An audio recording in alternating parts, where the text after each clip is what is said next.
un groupe majoritaire ici. Mais je trouve que dans le droit fil des propos tenus en fin de matinée et ce début d'après-midi, je me dis qu'il y a un climat belgardien et gestien un peu particulier aujourd'hui qui pèse dans cette assemblée départementale.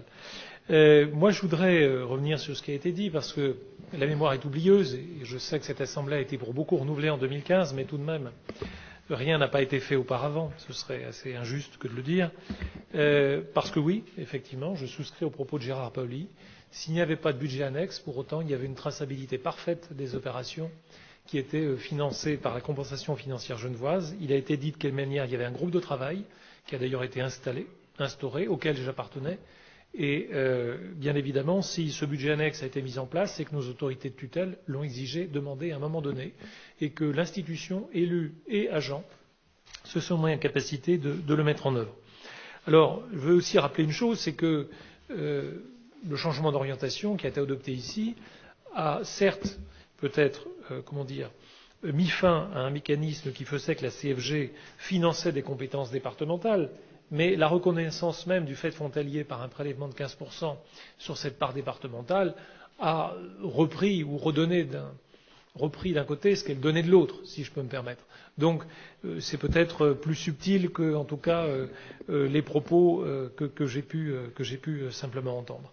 Voilà, moi je ne vais pas dire les difficultés qui sont celles des territoires qui ne sont pas ceux du territoire belgardien ou du secteur gestien, mais nous avons aussi nos propres difficultés et nous pourrions mesurer beaucoup de ratios, comme je ne m'étais plus à le faire à un moment, sur la moyenne des taux de la fiscalité locale, sur le niveau d'endettement des collectivités. Voilà, il y aurait beaucoup de ratios à prendre en compte pour considérer la situation et comparer celle des collectivités de notre département. Mais veillons en effet à ne pas, je crois, jouer les territoires les uns contre les autres. Bien, merci Monsieur Greffet. On va peut-être, Monsieur Paoli, un mot la dernière. Il faut qu'on avance. Je n'ai pas répondu. Je ne mets pas en opposition du tout les deux territoires, bassin belgardien, etc.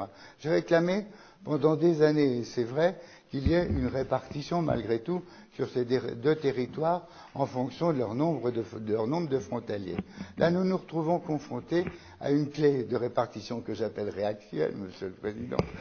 Eh bien, où il y a une urgence, où il y a un collège à faire à Bellegarde, et à ce moment-là, eh bien, c'est ce pot de compensation financière genevoise qui satisfait à ses besoins pour pouvoir construire ce collège. Et je trouve ça parfaitement normal. Je ne veux pas que l'on puisse dire que l'on met en opposition ces deux territoires.